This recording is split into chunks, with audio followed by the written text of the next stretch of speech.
सारे सुन ली, 2-3 लोग थे, तो उन्होंने अपनी अपनी शायरी सुनाई। तो एक आदमी रह गया, तो जब उसकी बारी आई तो वो उठ के भागने लग गए कि यार बस हम चले। उस आके अब भाई जी उन बजना नहीं, मैं थोड़ी शायरी सारी सुनी है तो मैं तुहानू सुना के जानी है अपनी।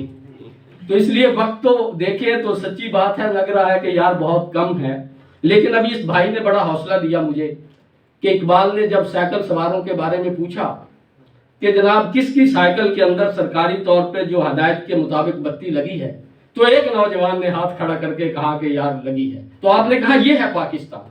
तो मैं ये समझता हूं कि 23 मार्च के उन्वान से मुताल्लिक इस जलसे में बैठे हुए ये लोग, ये है पाकिस्तान, ये है वो पाकिस्तान, पाकिस्तान जिंदाबाद, जिसको पाकिस्तान के बारे में कुछ बताया जाना चाहिए था। तो मेरा ख्याल है हम थोड़े हैं या ज्यादा हैं, लेकिन वाकई ही पाकिस्तान से मोहब्बत करने वाले हैं। तो इसलिए मैं एक ही सिर्फ इकबाल की नज़्म पे बात करूंगा, ज्यादा आपका वक्त नहीं लेना चाहूंगा। और वो इकबाल ने नज़्म बिना नौजवानों के नाम लिखी। उसका उन्वान है खिताब बजवानाने इस्लाम। इकबाल तैयार कर रहा है ना कौम को। और जरा अंदाज देखें इकबाल का।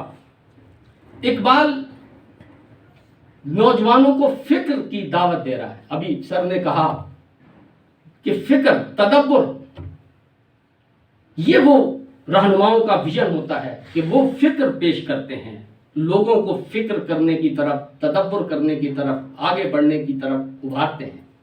इकबाल अपनी शायरी के जरिए दावत दे रहा है, सोचने पे मजबूर कर रहा है, सवाल कर रहा है उनसे।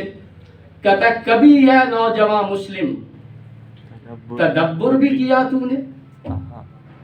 बात ही यहां से शुरू की। कभी है नौजवान मुस्लिम तदब्बर भी किया तूने। वो क्या गर्दू था तू है जिसका एक टूटा हुआ तारा। सवाल किया, और लेकिन उसे पता था कि मैं उम्मत मुसलमा के नौजवान से मुखातिब हूं, जवाब आना कोई नहीं है। इनको जवाब भी मुझे खुद